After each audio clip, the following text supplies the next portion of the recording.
Genesis 39. Now Joseph had been taken down to Egypt, and Potiphar, an officer of Pharaoh, captain of the guard, an Egyptian, bought him from the Ishmaelites who had taken him down there. The Lord was with Joseph, and he was a successful man, and he was in the house of his master the Egyptian. And his master saw that the Lord was with him, and that the Lord made all he did to prosper in his hand. So Joseph found favor in his sight and served him. Then he made him overseer of his house, and all that he had put under his authority. All that he put under his authority. So it was from the time that he had made him overseer of his house and all that he had, that the Lord blessed the Egyptian's house for Joseph's sake. And the blessing of the Lord was on all that he had in the house and in the field. Thus he left all that he had in Joseph's hand, and he did not know what he had except for the bread which he ate. Now Joseph was handsome in form and appearance. And it came to pass after these things that his master's wife cast longing eyes on Joseph, and she said, "Lie with me."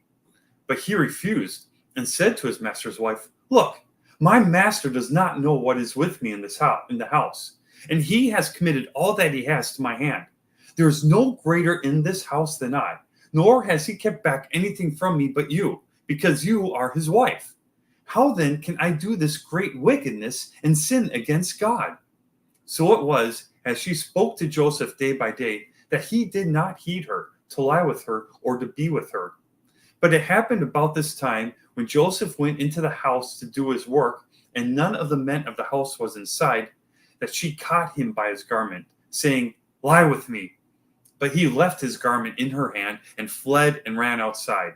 And so it was, when she saw that he had left his garment in her hand and fled outside, that she called to the men of her house, and spoke to them, saying, "See, he has brought in to us a Hebrew to mock us. He came in to me to lie with me, and I cried out with a loud voice. And it happened, when he heard that I lifted my voice and cried out, that he left his garment with me and fled and went outside." So she kept his garment with her until his master came home. Then she spoke to him with words like these, saying, "The Hebrew servant whom you brought to us came in to me to mock me. So it happened, as I lifted my voice and cried out, that he left his garment with me and fled outside." So it was, when his master heard the words which his wife spoke to him, saying, "Your servant did to me after this manner," that his anger was aroused.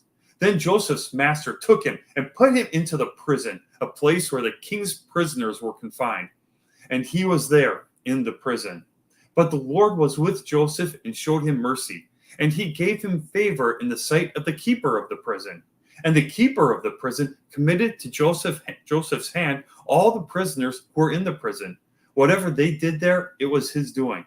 The keeper of the prison did not look into anything that was under Joseph's authority, because the Lord was with him, and whatever he did, the Lord made it prosper.